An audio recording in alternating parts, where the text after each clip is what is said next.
하늘에서는 지금 우박이 떨어지고 있습니다. 이러한 상태에서도 우리 언론사 여러분들이 많이 참석해 주시는 데 대하여 감사드립니다. 오늘 저는 기자회견을 통하여 두 가지를 언급하려고 합니다. 첫째는 이 거짓 선동 사기 언론, 여기에 대해서 제가 말씀드리고, 두 번째는 이것을 방지하는 대책에 대하여 제가 또 말씀을 드리고자 합니다. 존경하는 5,300만 국민 여러분, 그리고 30만 목회자, 25만 장로님, 세례를 받은 1,700만 세례교인 여러분, 군번을 가진 1,200만 우리 제한군인의 회원 여러분, 제가 심각한 심정으로 제가 여러분에게 말씀을 드리겠습니다. 이렇게 말씀드리면 저를 보고 너무 앞서간다 이렇게 말할지 몰라도 대한민국은 지구촌에서 사라집니다. 그 이유는 지금 국민의 절반이 거짓의 60% 가까이가 거짓에 속아 있습니다. 사람으로는 이재명과 한동훈 때문에 반드시 대한민국은 망하게 되었습니다. 이 말이 이해가 안 되시는 분들은 공부를 좀 더 해야 됩니다. 원래 대한민국이 없어질 수밖에 없는 상태는 문재인 대통령의 초기 때였습니다. 저는 선지자로서 그 사실을 먼저 간파했기 때문에 한기총 대표회장으로서 사람이 오래 사는 게 중요한 것입니다. 한국 교회와 조국 대한민국을 위하여 생명을 던질 때는 정확한 시간에 생명을 던져야 된다 하고 강원 운동을 주도했습니다. 그 결과 저는 3번의 감옥 사유를 했습니다. 왜? 자기들이 하려고 하는데 동의를 하지 않는다고 하는 이유 때문에. 여기에 누가 동조했느냐? 언론사들이요. 특별히 공중파, KBS, 정광훈의 사생활 탐구라는 이 프로를 만들어서 1년에 40분 이상 보도를 했습니다. 일개 종교인을, 일개 목사를 나를 죽이려고 KBS에서 40분 이상씩 편집을 해서 저를 보도했습니다. 왜 그랬을까요?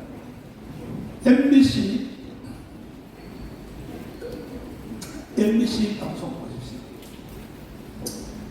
CBS 로컬 뉴스 보십시오. 그리고 내가 감옥에 있을 때 직접 텔레비에서 봤는데 SBS가 한 20분 동안을 보도하는데 정광훈 가짜 신학교를 만들어서 지금 기독교인들을 혼란시키고 있다. SBS 했어요? 안 했어? 내가 하는 청교도 신학이 가짜 신학교입니까? 한국에서 최고의 신학자들이 지금 장로회 신학대학 현직 교수인 김철홍 교수, 총신대 최고의 역사학 교수 서영원 박사님, 그리고 주경신학 중에서도 오세훈의 최고의 권위를 가지고 있는 변승복 교수, 그리고 내 친구 손원배 목사님, 기다성 같은 이런 분들이, 유금주 교수, 한국의 최고입니다. 전부 다 이게 외국 가서 박사님 받아온 사람입니다. 이런 분들이 주도하는 이 지금 청교도 신학을 사이비 신학이라고요? SBS로 사과하십시오. 그리고 저보고 사이비 교단을 만들었다고 했어요. 저는 아직까지는 교단을 안 만들었습니다. 내가 선거 끝나고 정말로 한국교회 전체가 참여하는 교단을 만들어 볼까 생각 중입니다. 왜? 이 상태로는 한국교회가 역사적 사명을 감당할 수 없기 때문이다. 아직까지는 안 만들었어요. 그런데 내가 감옥 갔을 때 3년 전에 이미 벌써 사이비 교단을 만들었다고 했어요. SBS 책임지시라고. 그러면 왜 3대 공중파, 특별히 또 종편, YTN, JTBC 이 사람들은 왜 나를 죽이려고 할까 이렇게. 이 역사의 배경을 찾아야 됩니다.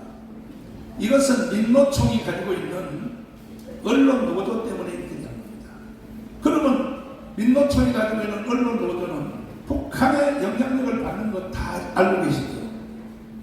이번에 일어난 YTN의 거짓 사기 선동 언론 사건도 이거는 나는 최후는 북한의 짓이라고 보는 겁니다. 그러면 구체적으로 YTN이 이번에 거짓 사기 선동 조작 사건을 보도한 것에 대해서 말씀드리겠습니다. 이것은 제가 유동규 열사 인천 계양 을구에 사무실 오픈식을 하러 갔는데 저는 몸이 안 좋기 때문에 안 가려고 했어요. 근데 꼭 와서 축사를 해달라. 갔습니다. 갔더니 우리 여기 대북권 조직의 총책임자 되는 김종대 목사님이 저한테 한 말이, 여기에 안수기도를 받을 사람이 있으니까 안수 한번 해주십시오. 김종대 목사님이 제안을 했어요. 그러니까 내가 어디 있냐니까 바로 옆에 있다는 거야.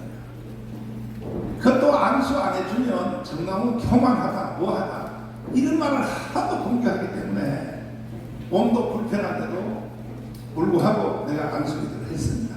했더니 안수 끝난 뒤에 그 영상이 지금 나오고 있어요. 내가 안수하는 영상 보십시오. 여기 나왔죠? 안수 끝났더니 봉투 하나를 노란 봉투입니다. 우리가 쓰는 흔한 봉투도 아니에요. 노란 봉투에 두께로 봐서는 내가 볼 때 현금으로 100만 원 아니면 100만 원 거의 맞을 겁니다. 200만 원도 안 돼요. 그것을 저한테 넘겨줬어요. 저는 뭐 거의 기계적으로 제가 헌금을 받거나 기도해주고 받으면 바로 나는 수행기서인 남순에게 던집니다. 봉투 열어보지도 않습니다. 금액이 얼마인지도 나는 압니다. 거기 쓴 글지도 안 봅니다. 이것이 제가 사역하는데 아예 굳어진 습관입니다. 남순이 좋습니다. 이것이 이제 공천 헌금을 받았다는 그 전문대 줬더니 이분들이 그때부터 집요하게 우리 공천심사위원장 되는 김학성 교수님에게 접근했습니다. 접근해서 김학성 교수님이 나한테 이렇게 말했어요. 여기에 돈을 7억을 헌금할 사람이 있으니 그 사람을 공천해야 될지 목사님이 한번 판단해 보세요. 내가 담임연수에서 김학성 교수님에게 이렇게 말했습니다. 깜빡하고 싶어? 나는 선거의 심부름을 5년 해봤어. 5번 해봤어. 20년 이상 해봤어. 우리가 만든 이 자유통일당은 제가 만든 게 아닙니다. 조용기 목사님, 여의도 순복음교회, 그리고 CCC 총대인 김용문 목사님이 만들어서 정광훈 장경동한테 심부름 시킨 겁니다. 저는 오늘까지 당에 대한 직분을 맡아본 적이 없습니다. 25년 동안 밑바닥에 심부름을 했습니다. 저는 모든 것은 어른들이 결정 다 하고, 이 선거철 때 되면은 비례대표 후보자고 저는 쳐다보지도 못해요. 다 어르신들이 살아있을 동안에 어르신들이 이름을 다 쓰고 있어요. 그리고 나는 기계적으로 수행할 수밖에 없었어요. 이제는 돌아가셨으니까 이제는 내가 조금 관여할 수 있습니다. 자, 그러면 그래서 김학성 공천지휘위원장한테 깜빡하고 싶냐고 말이야. 정신 똑바로 차리라고 그랬더니 이거는 절대로 그 제안을 받아들여도 안 되고, 받아들이면 감옥 가. 내가 선거를 25년 해왔는데 이거는 이렇게 하는 것이 선관위의 지시야. 뭐냐? 일단 후보자가 다 결정된 뒤에 후보자 회의를 해야 돼. 왜? 내가 25년 해봤으니까. 그리고 선관위 지침을 따라서 내가 잘 알고 있습니다. 그래서 지난 선거에는 이 후보자 회의를 로버스 법무법인 김성규 장관 사무실에 했습니다. 왜? 법무장관 출신이니까 그분이 감독하에 회의를 했습니다. 이번에도 구주화 변호사님을 딱 참석시켜서 공천자 회의를 했습니다. 그리고 선관위가 저한테 가르쳐 주신 그대로 진행했습니다. 자, 짧습니다. 우리 군소정당은 재정이 부족하고 선거를 이걸 할 힘이 없다. 지금도 선거하려면 50억 가까이가 돈이 필요한데, 이렇게 말하면 이거 안 해보신 이 언론사들은 뭐한 데서 50억이 필요하냐. 최하입니다. 최하. 선거 안 하면 안 했지. 50일 없으면 선거 불가능합니다. 첫째는 집집마다 3,500장을 넣는 인쇄물입니다. 그 돈이 얼마인지 압니까? 15억 듭니다. 15억. 그 돈만 해도. 그 다음에 선거 토론회 KBS 또 MBC 거기 나가는데 한 번 나가는데 5억씩 듭니다. 5억씩. 그 외에도 수없는 돈이 들어요. 최소한 50억이 들기 때문에 내가 이것을 후보자 회의하는데도 나도 관여할 필요 없지만 이걸 아는 사람이 없어요. 그 김학성 교수님, 목사님이 사회를 좀 해달라고 해요. 왜? 이분은 헌법학자요. 교수 사회에서 폐쇄된 사회를 살았기 때문에 선거에 대해서 전혀 몰라요. 좋다. 내가 사회 해준다. 그래서 우리 교회 구원성전에서 사회를 시작했습니다. 길게도 안 했어요. 짧게. 선거 치르려면 50억이 필요한데 이것은 선관위의 인도에 따라서 선관위의 설명에 따라서 진행하는 것이다. 여기에 십시일반으로 비례대표에 여기에 추천되신 분들은 각자가 감동되는 대로 써내라 그랬어요. 특별당비에 써내라 그랬더니 한 사람도 돈 안 쓰겠어요. 왜? 우리 후보들은 실력은 한국 최고입니다. 그러나 돈은 없어요. 이 사람은. 만약에 내가 돈을 바라보고 후보자를 이렇게 추천하거나 했으면 돈 있는 사람 데려오라고 하겠죠. 내가 돈 없어요. 그러니까 한 사람도 안 써냈습니다. 그래서 후보자 회의를 마치고 당회장실로 들어갔더니 바로 이번에 사기 공천의 주범 되시는 그 부부가 둘이 내 방에 딸에 들어왔어요. 들어와서 하는 말이 이게 이제 사기입니다. 뭐냐? 저도 20년 해본 경험이 없었으면 딱 걸려들 뻔했습니다. 이 5억의 돈을 이제는 7억에서 5억으로 나눠졌어요.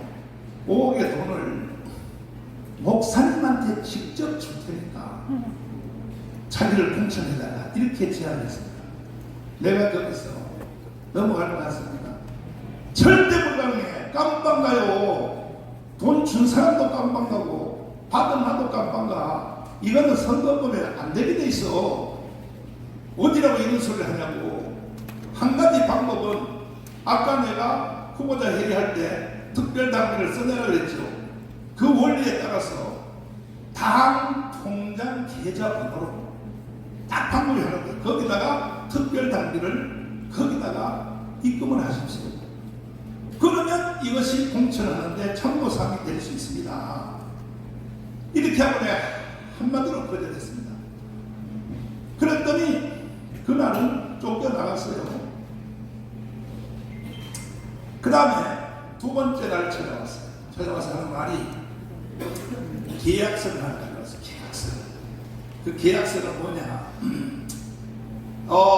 선거 끝난 뒤에 자기들이 정광훈 목사에게 5억을 빌렸다 하는 그 계약서를 가져왔습니다. 그래서 이건 선거 끝난 뒤에 우리가 목사님한테 5억을 빌렸으니까 그러니까 이걸 갚는 형태로 목사님한테 직접 돈을 주면 되지 않느냐 하는 서류를 만들어 왔어요. 나는요 서류 보다가 처음 봤습니다. 한마디로 거절했습니다. 안 되니까요. 정말 선거 끝난 뒤에도 누가 선관위에 신고하면 이거 수사합니다 반드시. 선거 끝났다고 그것이 끝난 게 아닙니다. 깜빡하고 싶어요? 절대 안 되고 돈을 공개적으로 당 특별당비 당의 계좌번호로 돈을 넣는 길밖에는 없습니다. 그 다음에 하는 말이에요. 그러면 당비를 특별당비를 5억을 넣으면 나를 입당식을 해주겠냐고요. 그러면 공천은 뒤로 미루고라도 입당식은 당연히 하지. 돈 안 낸 사람도 입당식 다 해주는데 지금 뭐 단체들도 어마어마한 단체들이 뭐 연예인 단체 여기 월남전 파병영사 할 것 없이 하루에 수없는 단체들이 입당식을 하고 있어요. 그걸 해달라는 거야. 그래서 그거야 쉽게 해줄 수 있지 하고 그 다음날 제가 당사를 갔습니다. 입당식을 하기로 갔습니다. 갔는데 이 사람들이 나타났어요. 나타나서 말이 목사님 약속대로 입당식을 해주세요. 그래서 내가 특별당비 5억을 당 계좌번호를 넣었어요. 안 넣었대요. 그럼 불가능해. 왜? 지금 여기에 후보자로 나온 사람들은 다 물질적으로 또 시간적으로 강원 예비운동에 목숨을 건 사람들이야. 다 이 사람들. 모든 후보들은. 근데 어느 날 느닷없이 와서 아니 나를 그것도 처음에는 1번 해달랬어. 1번. 그거는 불가능하다. 그것도 불가능하다는 말은 내가 한 것도 아니에요. 전국 김학성 교수님을 통하여 내가 들은 얘기예요. 그랬더니 또 3번도 힘들다. 왜? 그러면 후보자들의 이게 공정성이 무너지지. 이 사람들은 눈이 오나 비가 오나 감옥광장에 와서 5년 동안 함께 생명을 걸고 투쟁했던 사람들인데 어느 없이 느닷없이 와가지고 아니 자기를 나중에는 5번에 해달라. 그러나 모든 당이 다 그렇게 하고 있어요. 특별당비 없는 정당은 하나도 없어요. 단 하나도 없습니다. 그래서 특별당비를 내면 이것이 당의 기여도에 참조가 되므로 다른 후보들이 수긍한다는 거야. 저 사람은 특별당비를 5억을 냈으므로 그러므로 우리는 후보자가 뒤로 밀려도 괜찮다. 설득을 할 수 있다는 거죠. 그래서 내가 물어봤어요. 당사자한테 5억을 넣었냐니까 안 넣었다는 거예요. 그러면 이거는 오늘 입당식도 불가능해 했더니 소리를 지르며 그때부터 완전히 발작을 떴는데 그래서 경찰이 또 왔습니다. 와! 공천 헌금을 강요한 이런 정당은 정당이 아니라고 막 소리를 질러요. 그래서 도대체 이 사람들이 왜 이러나 하고 처음으로 소개한 김병대 목사님한테 전화를 해봤어요. 아니 이 사람이 소개를 일으켰는데 이 사람 누가 소개했어? 그랬더니 세종시에 있는 만부장 목사님이 소개했다는 거야. 그 사람한테 빨리 알아봐. 이 사람의 정체가 누군가 알아봤더니 이 사람들이 왜 남들이 그냥 돈도 안 내도 누구든지 하면 우리는 당원 하나가 아시기 때문에 다 입당식을 해주는데 왜 그렇게 입당식을 거대하게 하기를 원했는가 정체가 드러났어요. 이 사람들은 작년 3일 전에 일장기를 자기의 그 아파트에 바깥에 보이는 거기다 일장기를 개헌했다가 대소란을 일으킨 바로 이 사람들입니다. 보십시오. 여기 이 사람입니다. 그래서 그때에 YTN이 거기 출동을 했습니다. 출동해가지고 그때에 YTN 기자하고 친하게 됐습니다. 이 사람이. 자, YTN 기자하고 찍은 사진 한번 보십시오. 이 사람이 YTN 기자입니다. 그때부터 YTN 기자하고 벌써 협력 관계에 들어갔다고 나는 합리적 의심을 하는 겁니다. 그런데 이번에 이 사고를 일으킨 것은 뭐냐? 이미 우리 당에 입당도 하기 전에, 당에 소리도 넣기 전에 이들이 자유통일당의 이름을 도용해서 사무실에서 이러한 퍼포먼스를 했어요. 그 내용 한번 보십시오.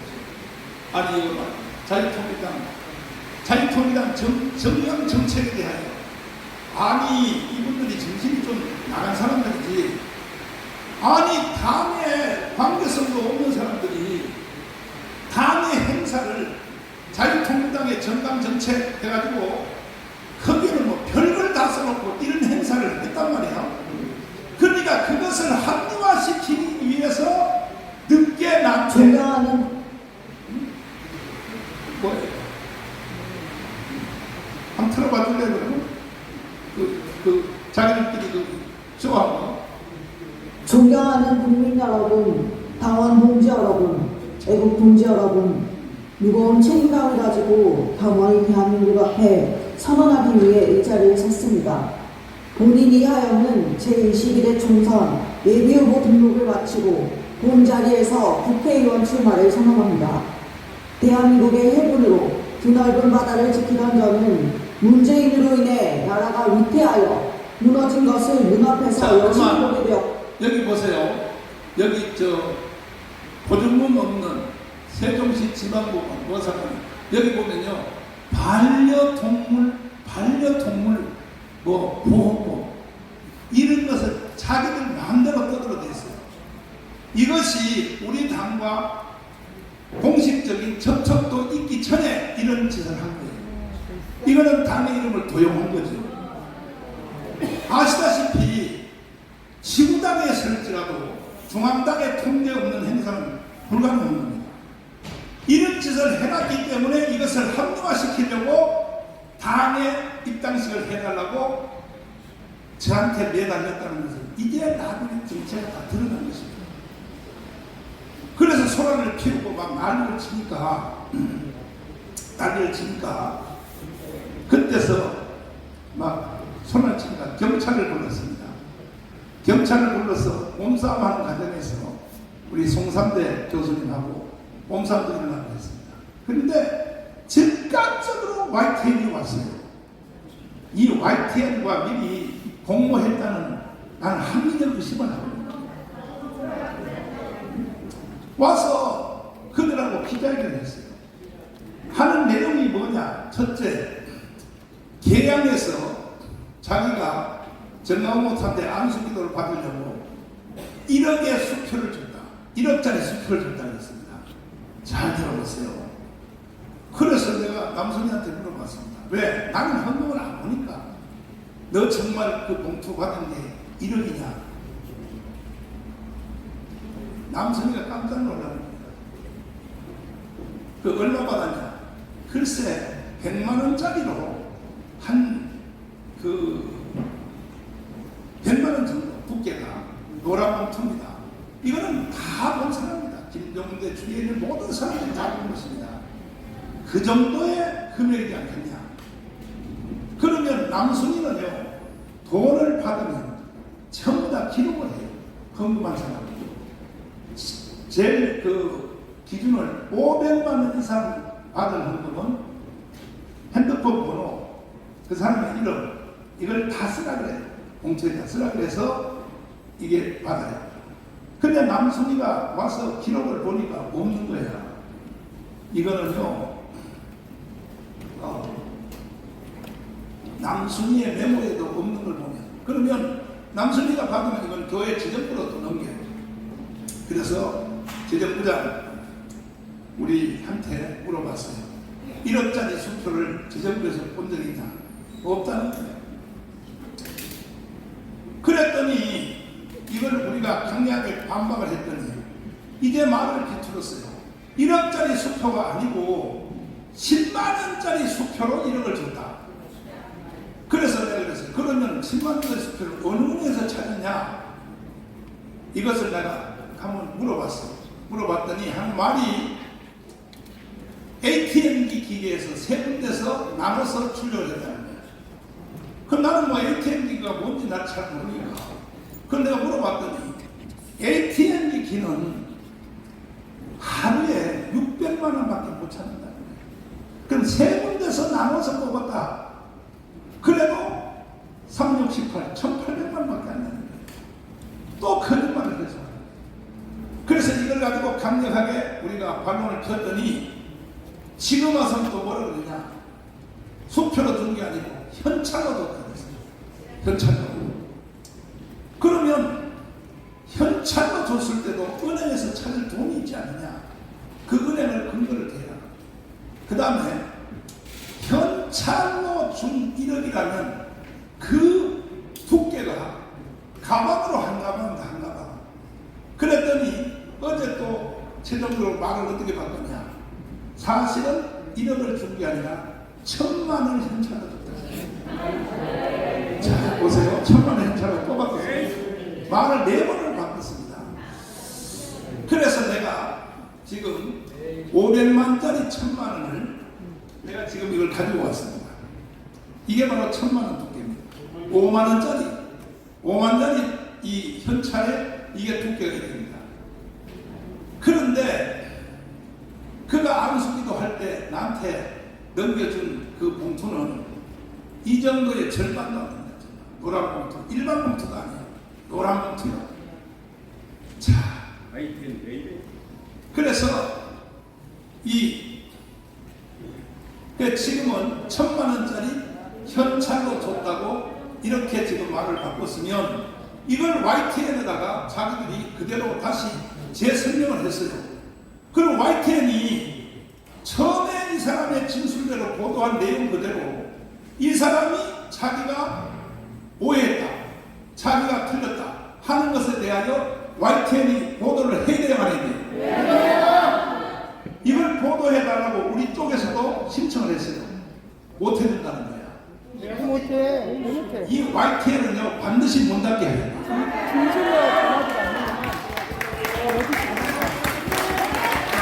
아니 거짓 사건을 보도하고 선동하고 전 국민들로 하여금 정광훈 목사를 죽일 놈이라고 그렇게 보도했으면 반론 보도권도 줘야 될 거 아닙니까? 그 돈도 반론도 내 말도 아니고 처음에 사건을 익힌 바로 이 사기극을 주도한 이 부부가 YTN한테 내가 그것은 말을 잘못한 거니까 1억이 아니고 1,000만 원이다. 수표가 아니고 현찰이다. 이렇게 새로 보도해달라고 이 당사자들이 주범들이 YTN한테 요구를 했는데도 YTN이 못해준다. 진짜한테 돈 먹었나? 이것이 언론입니까? 이미 YTN은 이 YTN은 범죄 집단의 언론입니다. 이 사건이 일어나기 전에도 지나간 1년 동안에 10년 동안에 우리 교회 사태를 완전히 사기로 보도를 했습니다. 특별히 JTBC 정광훈 목사가 주민들을 협박하여 500억을 뺏었다. JTBC 온다 여기 안 왔겠지. 아니 모든 언론이 실수도 할 수 있어요. 거짓 보도도 할 수 있으나 같은 시간에 같은 내용으로 같은 반론의 시간의 길이를 상대방한테도 줘야 되는 거 아닙니까? 그래야 여러분들의 실수를 줄일 수 있잖아요. 정광훈 목사 하나에 대해서는요 일방적으로 보도해버려요. 심지어 신창원 같은 살인자의 그 말도 수갑 차고 들어갈 때 반론의 기회를 줘요. 왜 이런 일을 했습니까? 그 바로 살인자한테 돼요. 그러면 사회가 불공평해서 나는 정의감을 했습니다. 말도 안 되는 말을 해도 언론에 그대로 보도해요. 왜? 대법원의 재판이 이루어지기까지는 무죄 추정의 원칙입니다. 그러니까 살인자도 반론의 기회를 주는 거예요. 그런데 정강 목사한테는 왜 안 줍니까? 내가 대한민국 공간에 70인생을 살면서 애국운동 40년 50년 하면서 내가 대한민국에 그렇게 나쁜 짓을 했습니까? 모든 언론사들 잘 들어보세요. 제가 강운동 안 했으면요, 공부 좀 하세요. 대한민국은 북한의 연방제로 넘어갔습니다. 북한의 연방제로 넘어간 상태에서 언론이 존재합니까? 5,300만 국민 여러분, 여러분들은 첫째로 하나님께 감사하고 두 번째는 정광훈 목사한테 감사해요. 정광훈 목사가 강운동을 비가 오나 눈이 오나 5년 동안 주도 안 했으면 대한민국은 북한의 연방제로 이미 넘어갔어요. 특별히 100만 공무원 여러분, 청와대에서 근무하는 350명의 비서관 여러분, 당신들은 사실을 제대로 알아야 돼요. 정광훈 없는 대한민국은 없는 거예요. 맞아요.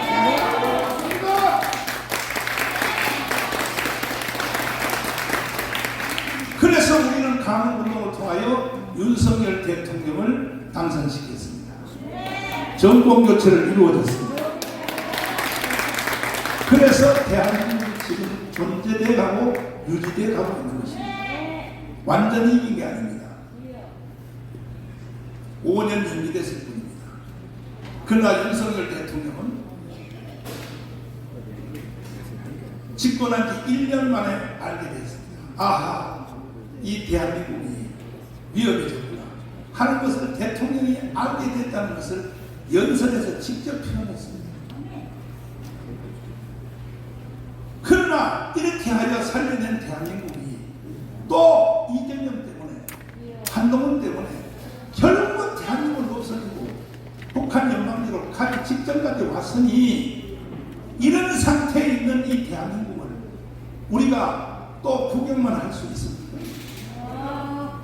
저는 목숨 걸고 내일 토요일 1시부터 가문대회를 다시 진행하기로 결정했습니다.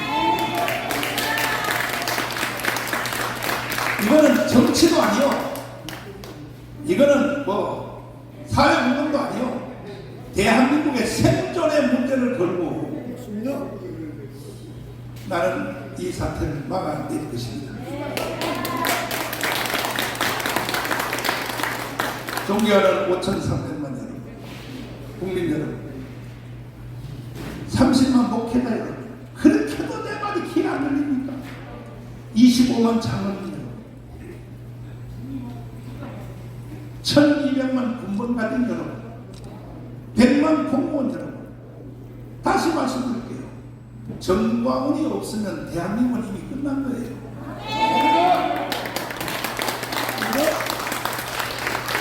당신들이 100만 공무원을 어디서 해보고 끝난 거예요. 이런 것도 제대로 사실대로 모른다면 다 사퇴하세요. 다 사퇴해. 다 사퇴하시고 북한으로 가라고요. 그래서 우리는 자랑스러운 세계 제6위 경제대국이 된 대한민국을 절대로 우리는 북한의 연방대로 넘겨줄 수 없고, 이재명의 차선전을 통하여 밝힌 그대로, 첫째, 주한미군 철수. 주한미군 철수하면 돼요? 그런데 이재명을 지지하는 사람들이 60%, 전 국민에. 아니, 돌았죠. 돌아서 국민들이 돌았죠. 그걸 어떻게 지지할 수 있습니까? 그러나 나중에 선거 끝난 후에, 대통령 선거 끝난 후에 이재명을 찍은 사람한테 여론조사 했어요. 기자들 잘 들으세요. 주한미군을 철수하면 되냐 안 되냐 물었더니 93.8%가 주한미군은 철수하면 안 된다고 대답했어요. 누가? 이재명을 찍은 그들에게 조사를 해봤더니 중화민은 철수하면 안 된다는 거예요. 그러면 왜 찍었냐 그랬더니 모르고 찍었다는 거예요.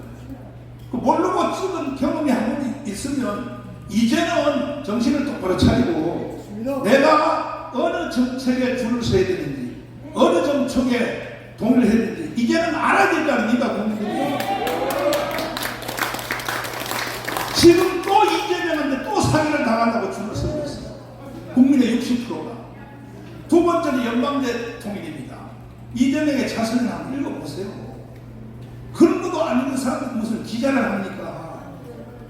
이재명 속에 뭐가 들었다는 것을 파악도 못하시는 분들이 뭘 KBS, SBS, MBC 기자를 왜 합니까? 그런 걸 기초상식도 모르시는 분들이.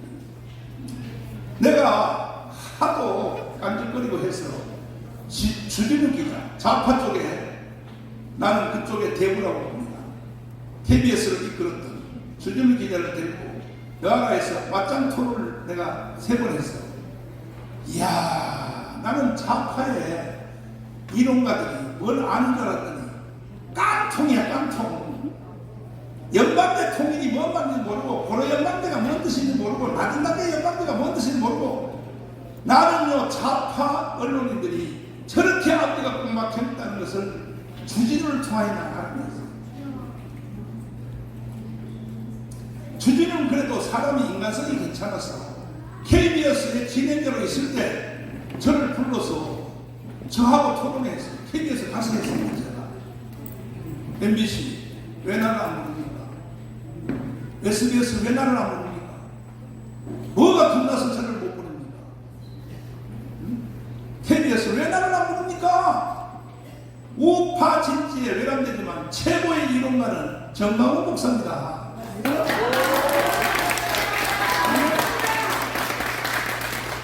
뭐가 겁나서 나를 안 부릅니까? 수백 개의 종편 언론사들 왜 나를 안 부릅니까? 그러고도 당신들이 A채널, 조선TV, 그 다음에 또 MBN 당신들이 우파 언론사라고 할 수 있습니까? 정강훈도 못 보는 사람들이 뭐를 말이야. 정신들 나가지고 그럼 왜 정강훈을 겁나서 못 부르냐? 내가 딱 당하면 사실을 정확하게 국민들에게 알릴 수 있어요.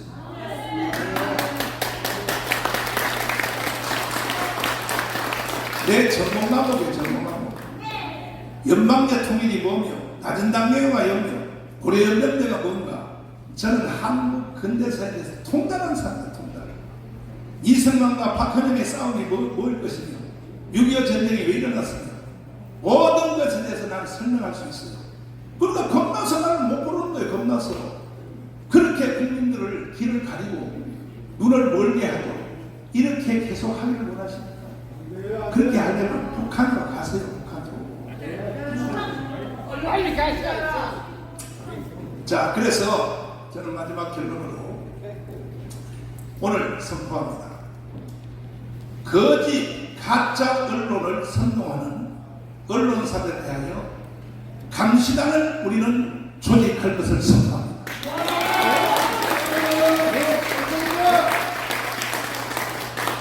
뉴스, 평론, 모든 것에 대하여 사실대로 하지 않고 거짓대로 합니다. 특별히 헌법을 거스리는 식으로 보도를 하거나 대한민국 공동체는 헌법 안에 있는 겁니다. 헌법을 거부하고 헌법을 이탈해서 평론하거나 이러한 하는 언론들에 대해서는 3가지 조치를 취하는 겁니다. 첫째, 법적 대응을 하는 겁니다. 모든 사건에 대하여 우리 변호사들이 준비 다 하고 있습니다. 반드시 사과방송하도록 법적 대응을 할 것이고 형민사상의 처벌을 할 것입니다. 두 번째로 이 가짜 언론을 선포한 사람들은 광고주에 대하여 책임을 묻겠습니다. 이번에 YTN에 내 걸 보도하면서 왜 나를 언급하면 막 시청률이 높아하거든요. 그리고 뒤에 광고를 붙여요. 대기업 광고입니다. 이 가짜 언론사에다 광고를 하는 기업은 우리는 그 모든 것을 물건을 사는 것을 불매운동을 진행합니다. 한번 붙어보자고요. MBC, JTBC 나도 한번 붙어보자고. 이미 당신들은 부도났지? 왜 부도난지 알아요? 가짜 이름을 계속 보도하니까 광고주들이 안 붙어도 당신들 부도났잖아. JTBC 부도났잖아요. 왜 부도난지 알아요? 한두 번 속지 안 속아요. 가짜 사기 사건을 계속 보도하고 그 중에 주범이 정강훈 죽이기로 계속 하니까 결국은 거기다 누가 광고하겠습니까? 그래서 부도난 겁니다. 이제 내가 문을 닫게 해드릴 테니까 JTBC와 MBN에 대하여 사건별로 가짜 언론을 선동 보도하는 이 사건에 대해서는 거기에 앞뒤에 광고 붙이는 회사들은 불매운동을 나는 강력하게 추진하여 대한민국의 언론을 나는 바로잡겠습니다. 대한민국에 살면서 대한민국을 거부하는 이런 언론을 왜 하냐는 겁니다. 한 가지 추가로 이건 내가 인용하려고 하는 것이 아니라 사실이니까. 아니 윤석열 대통령을 선거해서 뽑았다면 그러면 대통령 임기 동안에는 대통령의 정책에 대하여 언론이 사실 그대로 보도해야 될 거 아닙니까? 이 윤석열 대통령이 얼마나 열린 사람이냐. 출퇴근 시간에 기자들하고 직접 대화하는 이 제도를 시작을 했어요. 근데 MBC 기자가 느닷없이 질문하기를 하도 또한 질문하니까 도저히 상담을 할 수 없다. 왜? 질문 자체가 다 종국적인 질문 아닙니다. 응? 사실도 아닌 것들에 대하여 윤석열 대통령이 워싱턴에 갔을 때 이런 발언을 했다. 이런 식으로 대통령을 몰고 가니까 대한민국 언론들 중에 절반은 운탈하게 되는 거야. 헌법이 명령하는 헌법 3조 거기에 대해서 우리나라 헌법은 자유민주주의 시장경제에 따르는 평화통일을 명령하고 있습니다. 그럼 헌법대로 해야죠. 왜 헌법을 거부하고 연방제 통일을 왜 지키하냐. 그래서 윤석열 대통령에게도 제가 요청이 있습니다. 이번에 선거 이거 보여합니다. 그리고 지지율 떨어진 거 30% 떨어진 거 그거 실망하지 마세요. 대통령님. 왜? 대한민국 전체 국민들이 사기를 당하고 있어요. 그러니까 헌법 72조가 대통령한테 명령하는 이 명령대로 이번에 총선할 때에 투표를 한 번 더 하면 돼요. 헌법 72조 한번 띄워봐요. 뭐라고 해요? 없어요? 있어요? 보세요. 이건 대통령에게 주어진 임무면서 책임이면서 대통령은 이렇게 해야 되는 거예요. 72조 대통령은 필요하다고 인정할 때는 외교, 국방, 통일, 기타 국가 안위에 대한 관한 중요한 정책을 국민 투표에 고칠 수 있다 없다. 그러면 지금같이 국가 안위 그 다음에 지금 같은 위기가 어디 있습니까? 이거는요 내가 볼 때는 6.25도 위험했고 광주 사태도 위험했고 다 대구에 10월 폭동부터 전라도의 27 폭동, 제주도 4.3 폭동, 여순 반란 사건, 6.25 전쟁 다 위험했지만 지금 현재가 윤석열 대통령님 대한민국이 가장 위험한 때를 맞이했습니다. 왜냐하면 대한민국을 해체하고 이 연방대로 북한을 넘기자 이게 이재명의 자서전에 딱 적혀있죠. 그러니까 세 가지를 놓고 이번 총선에서 돈도 안 들어요. 투표용지 하나만 더 받으면 돼요. 먼저 뭐냐? 주한미군 찬성을 철수를 찬성하느냐 반대하느냐 이거부터 기표를 하고 두 번째 연방 대통령을 찬성하느냐 안 하느냐 거기에 대해서 또 표시를 하고, 그 다음에 대기업 해체하면 돼야 안 돼. 그런데 지금 이재명 그걸 주장하고 있단 말이야. 그 선거철 되니까 다 감춰놓고 윤석열 대통령은 남은 3년 다 하면 안 된다. 선거 끝난 즉시 윤석열은 스스로 스스로 탄핵한다. 정신 나간 소리예요. 이런 것들을 한 방에 진압하는 것은 뭐냐? 윤석열 대통령이 결단이 내야 됩니다. 두 번째는 한동훈 비대위원장입니다. 여기 대해서 강력하게 타격을 해야 되는데 어제부로 이제 타격을 좀 시작했더라고요. 이 개새끼 같은 한동훈 입에서 안 나올 말이거든요. 원체 급하니까 이제 막 여기 나와요. 그 요건 원래 내가 정했던 겁니다. 한동훈 입에서 드디어 나왔어. 몇 달 해보니까 이 인간이 아니거든. 그러니까 이 개새끼 같은 거라고 정신 못하겠다고 이제 나왔어요. 어제 한동훈 비대위원장님, 이제 내 심정을 아십니까? 요걸 하려면 진짜 하셔야 돼요. 요걸 안 해도 이 정도는 해야죠. 이재명, 당신 같은 사람하고는 선거 못해. 우리는 선거 보이콧할 거야. 그리고 당신의 정책부터 먼저 까발려 자선의 내용을 설명하면서 주한미군 철수, 연방제 통일, 그리고 대기업 해체, 이거부터 입장을 밝히라고 계속 한동훈이가 먹어와야 될 텐데, 한동훈은 정치 경험이 없는 사람이라서 그냥 우파들만 멸망시키면 되는 줄 알고 그 사이에 국민들이 다 눈이 멀어가지고 이미 이제는 이제 줄선 사람이 60%. 이거는 한동훈이가 책임을 져야 됩니다. 지금도 늦지 않았어요. 한동훈 대표님, 내일 광화문 집회에 나오십시오. 아니, 저쪽은 모든 이념으로 뭉쳐져 있어서, 저쪽에서는 다 조국 무슨 누구야 또 모든 좌파단체, 심지어 이석기 정당이 부활한 단체들 공천을 다 그쪽으로 맞춰서 결국 결정적인 순간에 하나로 모이려고 하는데 왜 한동훈 비대위원장 왜 혼자만 하려고 하냐? 가문은 내일 나오십시오.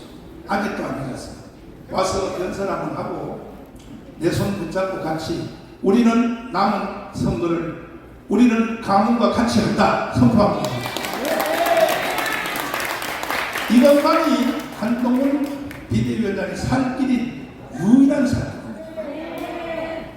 그러나 지난 2주 전에 발언한 것처럼 우리 국민의힘 정당은 너무 우파 쪽으로 왔어. 우파 쪽으로 와요? 아직요 국민의힘 정당이 좌파요. 좌파. 중도도 못 왔어요. 중도도. 그래서 앞으로 저 좌파 정치인들하고 같이 협력을 해야 돼. 정신 나간 소리 하면 안 됐어요. 당신은 국민의힘 정당의 대표가 될 수가 없어요. 이것을 제대로 하려면 이승만 공부 새로 하고, 한동훈 입에서 이승만 말 나오는 거 봤어요? 못 봤습니다. 이거는 범죄입니다. 범죄. 박정희 말 나오는 거 봤어요? 못 봤습니다. 이 두 말을 못하는 사람은 우파 정당의 수장이 될 수가 없어요. 다 용서해 줄 테니까 이제 시간이 없어. 무조건 내일 강원 15시까지 한동훈 비대위원장님은 꼭 나오셔서 연설 한마디 하시고 내 손 붙잡고 사진 하나 찍으십시오. 이것만이 이길 수 있는 길입니다. 이것만이 윤석열 대통령을 선거할 때 나왔던 78%의 유권자들을 투표 현장으로 불러낼 수 있는 유일한 길입니다. 우파 사람들이 지금 선거 안 하겠다고 하는 사람이 50%예요. 나가 망한 거죠. 한동훈 책임져야 돼요. 왜 선거를 하고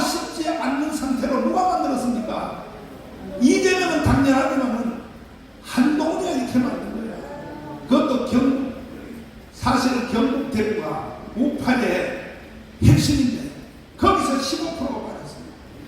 거기서 15%. 그래서 윤석열 대통령이 지금 32%밖에 안 되는 거예요. 48%에 당선된 대통령이 책임지십시오. 한동훈 대표님 책임지시고 내일 꼭 나오시길 바랍니다. 감사합니다.